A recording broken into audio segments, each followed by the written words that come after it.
Everyone. Welcome to C-Suite Talks. We speak with industry leaders, introducing you to some of the most interesting people in businesses today.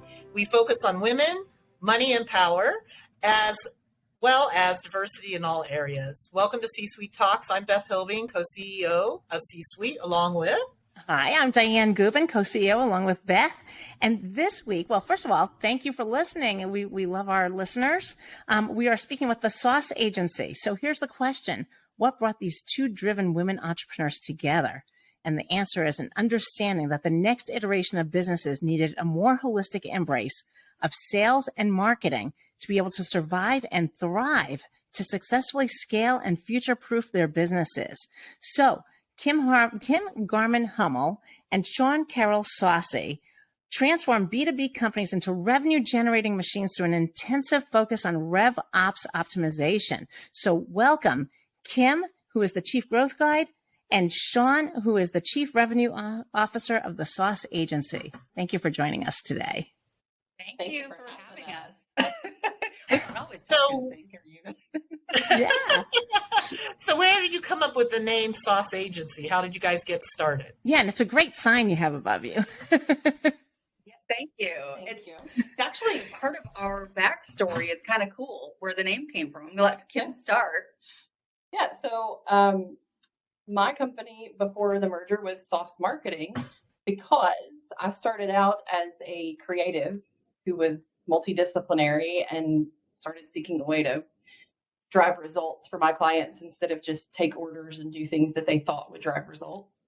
And at some point in that adventure, I realized that the name that my company was going by did not make sense anymore, and I needed a new name. So I went and ran my branding session for my own company, and I knew that if Shawn liked whatever I came up with, that was my winner.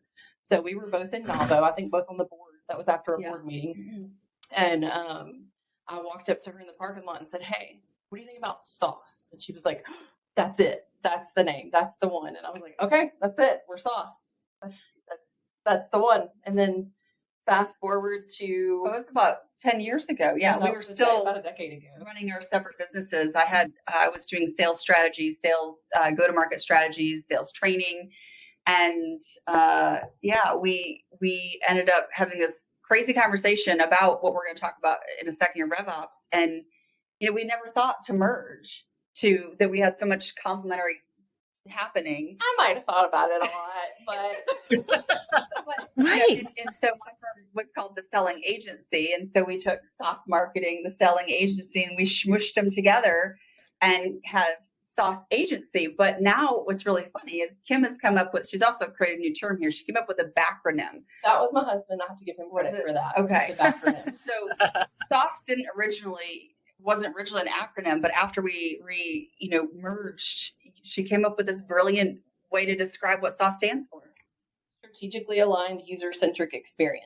And RevOps is really about, like, whatever you're doing, it's about creating a strategically aligned user-centric experience for whoever the user is in whatever scenario. So I was like, yes. So it feels like it was kind of meant to be. It was in there somewhere.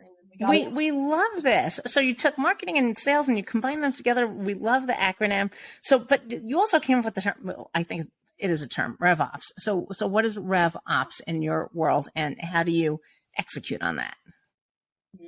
So RevOps is something that every business is doing. It's revenue operations. We did not come up with it. It's really been birthed out of a movement that's coming out of HubSpot, which we're a HubSpot partner.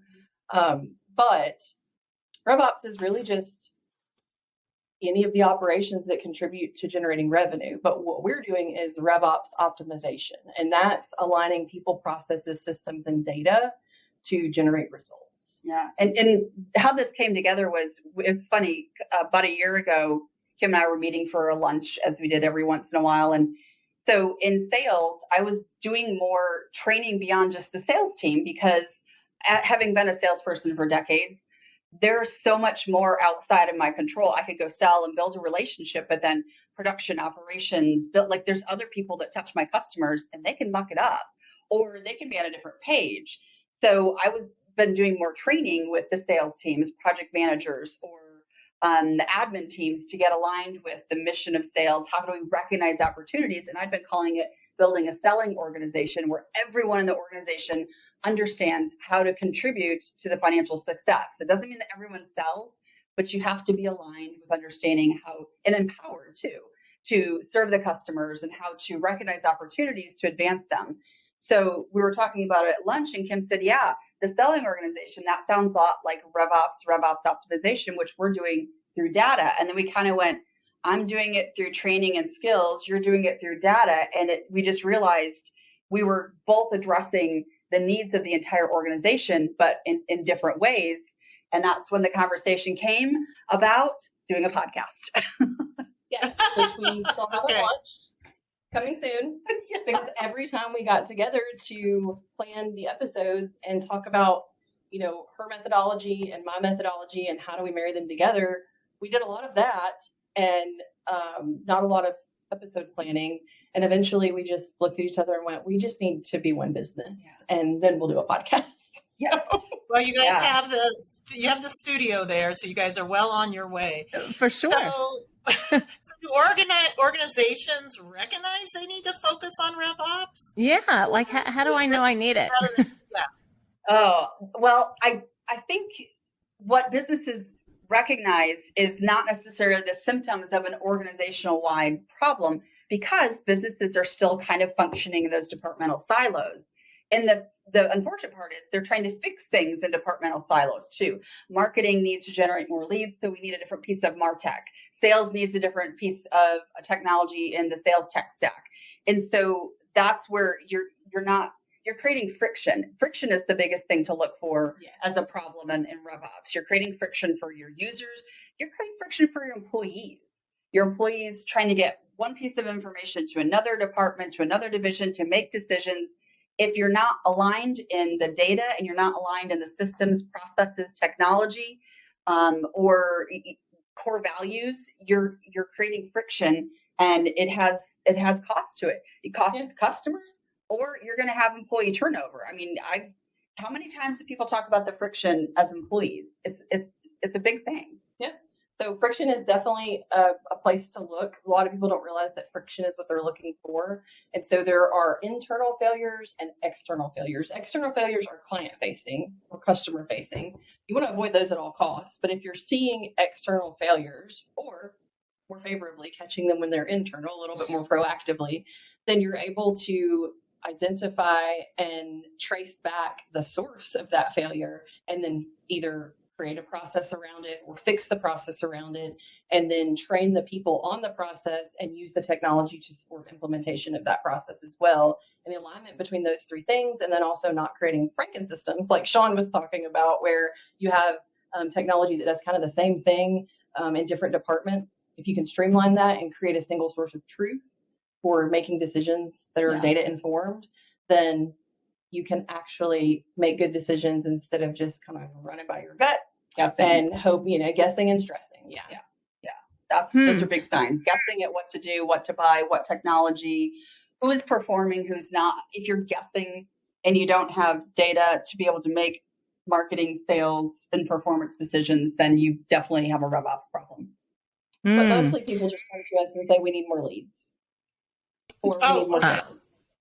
Oh, okay. And that triggers everything. So I want to know, what's a typical client you work with, because I'm hearing what you're doing. Are you working with middle market companies, larger companies? What's a typical client, and who brings you into the organization? So we've crafted our solutions tiers to really be able to meet any business where it is and take them to where they want to grow. So we've got a Start Smarter Solutions tier that's really crafted for a business that's either just getting started in business or just getting started in using the digital world to promote their business. And then we have, all the way up to Scale Smarter, that is for very large organizations that have multiple departments that are siloed, and there's a lot of people, process, system, data, and technology work that we need to get in there and untangle the mess of what's happening and help people get aligned on rowing in the same direction, as Shawn likes to say. Yeah, and it's various industries, but the common factor is the customer needs to be educated. And obviously you need to build trust. And for us to help with RevOps, it's usually, marketing. Either they're looking to stand up or they have a sales team, and could be, they've got appointment setters, SDRs, or they've got account executives. And then they have some sort of service component, service reps or project managers. It takes a long time to build trust sometimes with bigger decisions. So you have to do a lot of the educating. Everything's got to be aligned. Every touch point in the organization has got to be singing from the same, what is it, hymnal or whatever? Yeah. That's what I meant.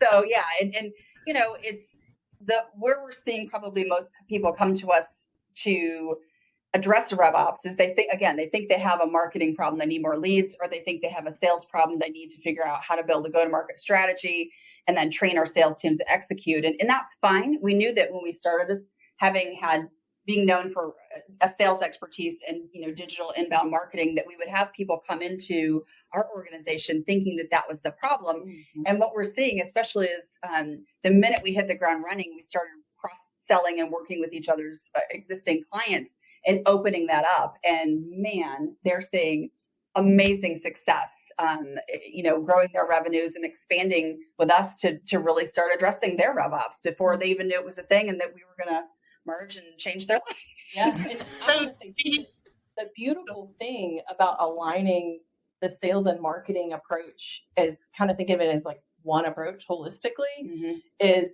from a progress perspective.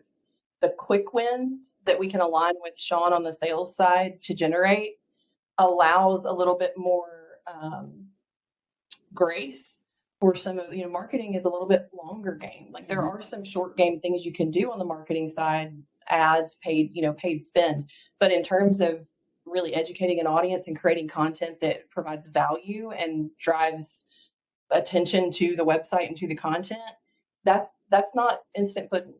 So yeah, short, quick wins, long-term gains. Yeah. For sure. So what are some of the solutions that you package or wrap for your clients? Yeah. What does it look like? We have given them all really great names. Yeah. So stories that sell, systems that scale, websites that wow or work. I like wow better. You just came up with that. No, Wendy did. Okay. I needed to tell you about it. Surprise. And then training that transforms. And this is probably one of our best kept secrets as far as RevOps optimization, experiences that endear. Ooh. And brands that beckon. Yeah. You hear people talking about the customer experience and the user experience, but, especially having been in sales for decades and delighting my customers and creating these amazing relationships. And then one person, all it takes is one person to blow that up. So we have to address the employee experience too. So experiences that endear go beyond just the customer experience. It's the employee experience too. And we've actually taken our flywheel and sort of flipped it on to the other side to talk about how do we recruit and attract and sell talent, because happy employees make happy customers. You can't do it. And that's what people are expecting now. So you have to give time and energy and intention to the employee experience in order to be able to craft a really amazing customer experience. Yeah, for sure. Because we all want employees you can get on the phone from the user side, right? Yeah. Right? Get out of those, whatever. Okay. So, go ahead. What other services do you guys provide? All right. So I got the solution. So it sounds like you have a whole plethora of services. Yeah. So I would say that the most common deliverable that people come to us for in terms of, we're thinking things that we deliver, things that we deliver, is going to be a website. They're coming for a website or they're coming for sales training. And those are probably the two most common inroads, but both of those things give us a great vantage point to go, okay, do you you go to the doctor and you say, hey doc, I've got strep throat. I need the solution for strep throat. Well, he's going to swab your throat first and make sure you have strep throat. And in the same way, we have to go, okay, I understand you think you need sales training. I understand you think you need a website. Help us understand why you think you need that. And then as they start to unpack all of that, we're able to say, oh, okay, it sounds like you need some branding work. Yeah, your logo looks great, but what are your core values? Because your core values are the personality of your brand. And so those brands that beckon are not just about the visual assets, but about your company culture and the way that that plays out publicly and inside your four walls. Yeah. And so tracing that back and then tracing that even into, okay, what are you using as far as technology goes to stand all of this up? Is it efficient? Can we make your tech stack more streamlined? Can we save you money in that way? It just kind of snowballs into helping them with all sorts of things. But very diagnostic. Yeah. it is. It's very diagnostic. And the reason that we've kind of grouped it into the stories that sell, systems that scale, webs, and so on. So we are also a story brand agency. And so a lot of companies come to us for their messaging. They're saying, hey, we're doing all of these things and it's not working. Help us understand why it's not working. Or more commonly, they figured out that the messaging is the problem. And being able to work with the people who hold a business so near and dear to their heart to help them understand that it's actually in their best interest to flip the script and make their customer the hero of the story and make their business the guide to get them from the problem to the solution gives us this relationship with those decision makers where we're then able to guide them down a path that helps them avoid problems that, on their own they would have slipped right into. Yeah. It's terrific. Yeah, Kim and I both independently in our businesses figured out that, what being diagnostic is for me, and I'm going to just speak for you here, being diagnostic was a better way to ensure that our clients are going to be satisfied with the results long term. Because I'd have clients, come to me for sales training. I read your blog and yeah, that sounds like what my sellers need. And we need to do this. And so I could even just tell by the way they were talking about their sales team that they didn't have the right sales players. Right. So rather than saying, okay, before you invest in sales training, let me go do some assessments. Do you have a strategy? Do people even know what they're supposed to be doing? Yeah. Or do you have the right people in the right seats? Oftentimes sales hiring is, until you get to that high mid-market and enterprise level, sales hiring is kind of like, well, I think my brother Jimmy knows a guy who used to sell something in that industry. And that's how most sales programs start. It's somebody they know, and that's how they fail too, because there's no strategy. There's no understanding of what personality characteristics, skills, experience, and support is needed for the sales program. So being diagnostic and saying, let's back up just a little bit has helped save our clients lots of money from making the wrong decisions because they were guessing, right? It goes back to guessing. And the other benefit of that is, everybody knows to ask, okay, what does success look like? But, okay, why? And then as you get into that, you start to identify opportunities that cross paths with other initiatives that are happening in the business, and you can unify and conquer and, see more results with less effort. Got it. So you guys have a pretty new partnership. So any words of wisdom for women? Beth and I do it very successfully, but any words of wisdom, and maybe we can add to that on women partnering in business. What do you think? Yep. Oh gosh. It's been an interesting and fun ride. I would never do it with anyone but this person right here. Never. And one of the things that made me decide to do that was, one, we've known each other for a long time, but the easiest thing for us to align on was our core values. We absolutely 100% aligned on. You want to rip? Let them rip, Kim. Yeah, that's why Beth and I both like cats. Core values. Humbly bold, empathetically just, diligently curious, growth-driven problem solvers. Yeah. Oh my gosh, you actually put that together. Yeah, we live, eat, sleep, breathe, fire, recognize, and reward by the core values. Yeah, work with our clients under those understandings. Yeah, it comes out in everything we do, which is another thing that was easy. Now, the process of merging two systems, businesses, ideologies, personalities, teams, that's been a learning curve. I've been a little bit of a maverick, and I have one full-time employee, but I mean, I need to do it. I do it. I'm a salesperson. It is. So coming into the marketing world was I've always been in trouble with marketing, like forever, and nothing has changed. You probably have to slow it down a little bit. Yeah. Right. Yeah. So I love this. So tell us how people can find you. Well, the best place to find us is at sauceagency.com. There's a cool button up in the top right corner that says request a call, and we would love to have a connect call to learn if we would be a good fit to help them do whatever it is that they're trying to do. Yeah, you can find either of us on LinkedIn, but Sauce Agency, we've got an Instagram and all the Facebook and all the stuff, but just go straight to sauceagency.com and book a call, because if you recognize that friction, that flailing, or are having different customer conversations that exist in marketing and sales, there should be one, and we can help you with that. Stop guessing and stressing. Grow smarter with sauce. Terrific. So thank you to our listeners. Thank you, Kim Garment-Hummel and Shawn, Karol, Sandy.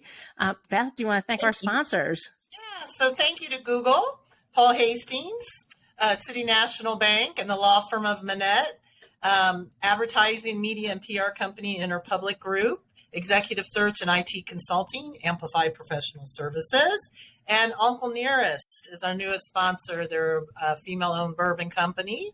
And then thank you for listening. And Dianne, why don't you bring us home? Right. So let's hit the subscribe button on Apple, Spotify, anywhere you get your podcast. Leave us a review. Thumbs up, please. And do follow us on social media. We're all over LinkedIn, Twitter, and Instagram. We love hearing from you. So send Beth an email, okay? Beth at csweet.org. And again, our website is www.csweet.org. Thank you again for listening. Thank you, Kim. Thank you, Shawn. Thank you, Beth. Have a wonderful rest of the day.